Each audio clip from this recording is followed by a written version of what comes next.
Okay, all of you are not seeing the applications that these revelations have. They're mammoth. The things that could potentially be canon now, like, say, my fan film doctor. Ah!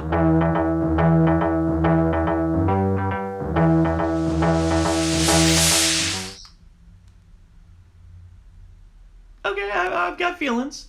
I have feelings about the episode, as I'm sure all of you have your own.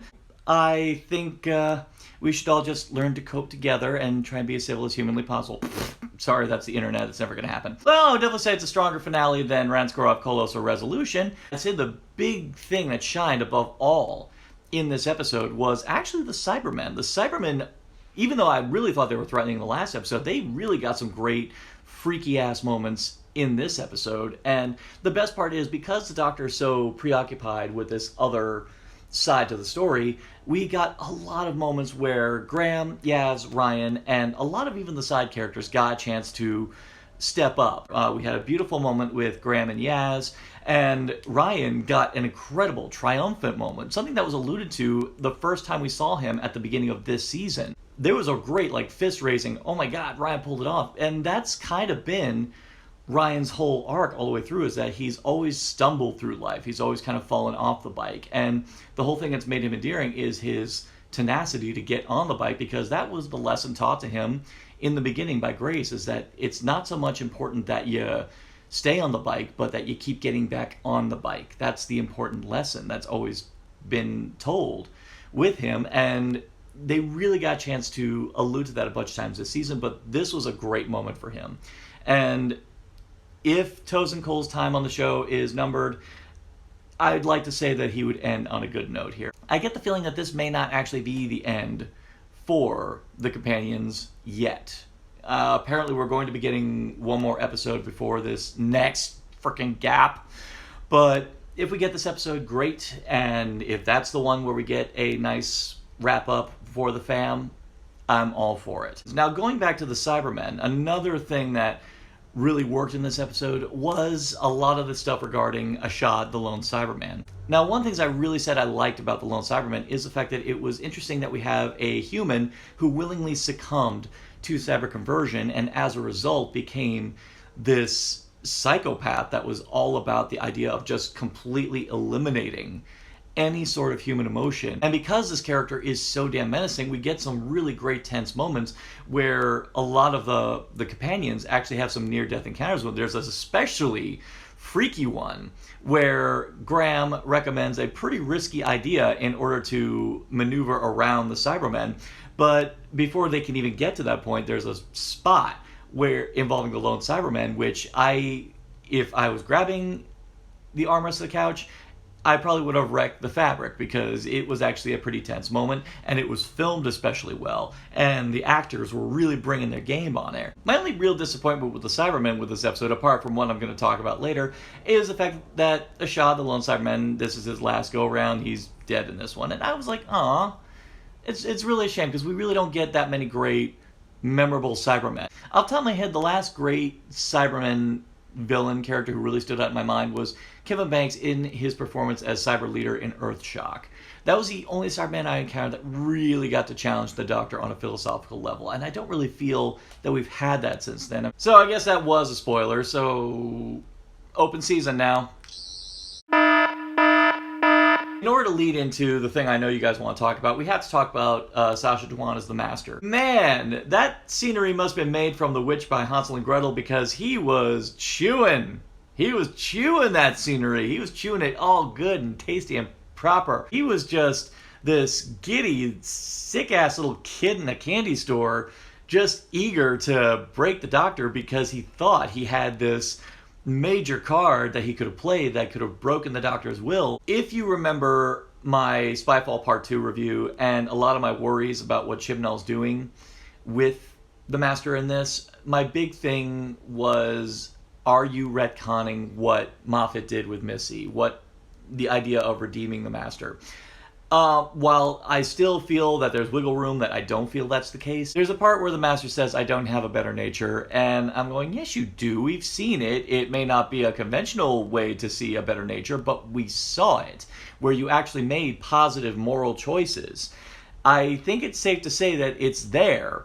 Now, you can let it pass because this could just be the ramblings of a warped mind, which the Master's always had a warped mind, even when Missy had her moment of clarity. I suppose the reason why we're making such a big deal about where this Master is in the continuity is because it was so important about Missy's redemption in the arc of Season 10 that it would just be a disservice to all the work from that wonderful season to all of a sudden, oh, no, never mind, it doesn't mean anything. If it was just another iteration of the Master, kind of like when Missy was first revealed after John Sim, that's fine. That's totally fine, because we left the Master in a place where he was still an evil bastard, and we're back to another variation of the evil bastard. But you can't go from a person who has spent a long time trying to redeem themselves and then back to evil bastard again. Unfortunately, you do have to give us a little something, at the very least an allusion to the idea that the Master still remembers when the Doctor tried to redeem him, but it didn't take. That's fine. It could be a very compelling, tragic story about addiction and the tragedy of relapse. That's fine. We can work with that. But unfortunately, they're being stubborn, and they're even kind of inching at the idea that all that doesn't matter. And I would really, really like it if they would find some way to fix that. But again, this is Chibnall. It's just, again, all these little inconsistencies about Chibnall that always put me on the wrong foot with him. Why do you hate me so? It's frustrating. It's a little something that niggles at the back of my head, but I will still say it is still fun to have an evil Master, and Sacha Dhawan is still having a great time in the role, and because he's having a great time, we're having a good time along with him. Now, I will say the Master's modus operandi, the reason he's doing all this, he's creating this hybrid of Cybermen with Time Lord technology, specifically regeneration, where now, no matter how many times you kill a Cyberman, the organic matter inside will still regenerate, and the Cyberman will just come back again. I was like, oh, that's messed up. Now, I'd say it was a brilliant idea. I would just want to smack the Master upside the head for his choice of aesthetic. I'm sorry. The look of these cyber lords, as I'm going to call them, they looked ridiculous. They looked thoroughly ridiculous. I have not had a time in the history of Doctor Who where the villain looks so ridiculous, not since... I always dress for the occasion. The entrance was even the same. It just looked weird. It did not work for me. Fortunately, we're not going to have to live with them that long, but man, that took me out of the room a bit. I was like, no, honey, no, that's not going to work. But then they showed what they could do, and that brought me back into the room. I was like, okay, that's messed up. That's actually kind of a parallel for the episode as a whole. Just right when you think you're out, all of a sudden it pulls you back in with some other things which actually really work. We got to get into it now. We gotta get into the Timeless Child. I had my own personal theory about the Timeless Child, something I felt could have just mercifully thrown continuity into the wind, not have to worry about what happened in a previous episode kind of thing. You know, I had an idea that the Timeless Child was a chronomancer, something that could control and rewrite time, and I felt like whatever happened with this entity probably could have potentially rewrote everything, and I felt like that was something that could have been explored to some much more interesting areas. But there was the other theory, one that I had a feeling that was going to be in the back of my head, that I because of my reluctance towards Chibnall and knowing his limited capacity as a writer, I knew he was going to go this route. Yeah, am I disappointed he didn't think bigger? Yes.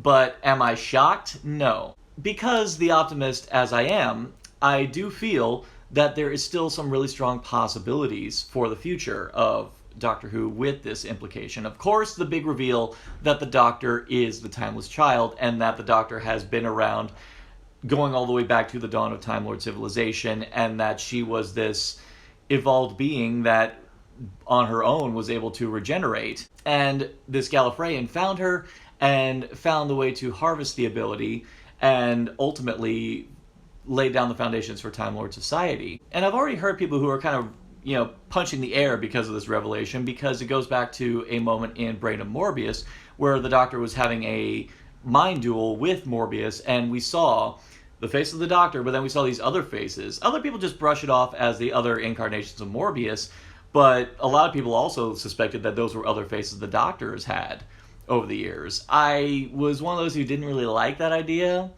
just because it was kind of a big idea. But at the same time, though, I wasn't dismissive of the idea. I just felt like if you're going to do it, you better pick the right time. And to its credit, this is a good time to do it.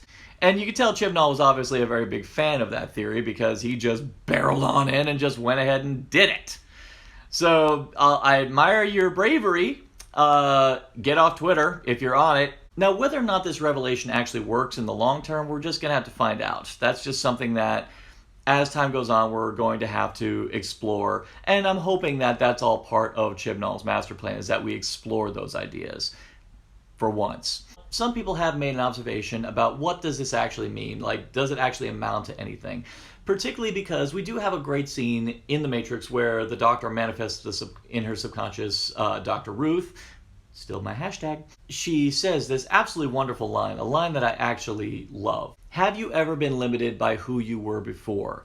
Now, on one side you can take it as, does this big reveal mean anything, really? I mean, are you actually going to deal with it? Now, cynical-minded people would probably say, yeah, they're just going to ignore this stuff and just move on with it. I'm going to think of it in this term. In the history of Doctor Who, every time the Doctor's regenerated, they've always taken this opportunity to reinvent themselves as far as their approach towards life is concerned. They've always taken this chance to discover themselves and try to look at the universe through new eyes, because they are in fact new eyes. And because of that, their world has changed, their approach to life has changed. And it seems to me that the whole point of that line is to say that you are the Doctor and you will always be the Doctor, but you are you as you are now. And there's absolutely no point into dwelling on all this uncertainty right now, because a lot of people waste a lot of time freaking out over things that aren't said or things that they don't know, and they always worry about the sins of the past and how that's going to affect their future, and they a lot of times forget to live for the future. And that's something the Doctor has always tried to barrel on into. And she faces this crossroads right now where she could just succumb to despair and, freak out over the idea that her entire life is just a mere blip in this grand scheme, and she doesn't like it, and she feels violated as a result of it. It's just another part of my life. It has no bearing on me right now. I will confront it when the time is right, but for right now, I am the Doctor, and I'm going to push on forward as I've always done. If anything, it just means more universe for me to explore. And that actually leads me to the real positive ramifications of this revelation. Throughout the history of the show, the Doctor's always been going to someplace. In the beginning of the show, the Doctor was always trying to get Ian and Barbara back home and trying to get back to Gallifrey. And after the 50th anniversary, the Doctor was actually trying to get back to Gallifrey after he saved it. So now we just have another thing for the Doctor to pursue. Now, not only is the universe infinitesimal, now the Doctor's own history is infinitesimal. And the Doctor is going to want to explore all these things that she never knew about and approach it with a much more positive attitude, the same attitude that she has when she's going around seeing the universe. This may lead to some pretty incredible ideas for the future. So I am going to approach this a lot more optimistically than I know a lot of other people have. You feel what you feel, and I get that. Any major shift in the lore is going to make people feel something. I get worried whenever someone says things are going to change as well, because you're always worried that it's going to be something that may have sounded good to the person creating it, but may make everyone else go, I look at this seeing so many good possibilities for the future. What that future has in store for the show is anyone's guess. I definitely know it involves the Jadoon, whatever the hell that was, and how it relates to the Daleks is anyone's guess, but I won't lie. You hooked me. You brought back a classic trope of the RTD era, which I won't lie, there are times where I kind of enjoy that, and I kind of missed it, though it was a bit fan servicey having the Doctor go, whoa, whoa. So with the season wrapped up, I guess I'm done with these Doctor Who reviews, or am I? I don't know. I feel like I can get some more mileage out of these babies. I did promise that I was going to do a review of The Mind Robber, so still could. Do you want to see more Doctor Who reviews from me, from Narcotic Casserole? And more importantly, do you agree? Do you disagree? Do you think that nothing's going to come of these quote-unquote big reveals? Or do you feel that this is a flat-out rape of everything that has ever come before in the past 50-plus years? Leave it all in the comments below. And for more addictive content on Narcotic Casserole, simply like, share, subscribe, click. Thou shalt be served.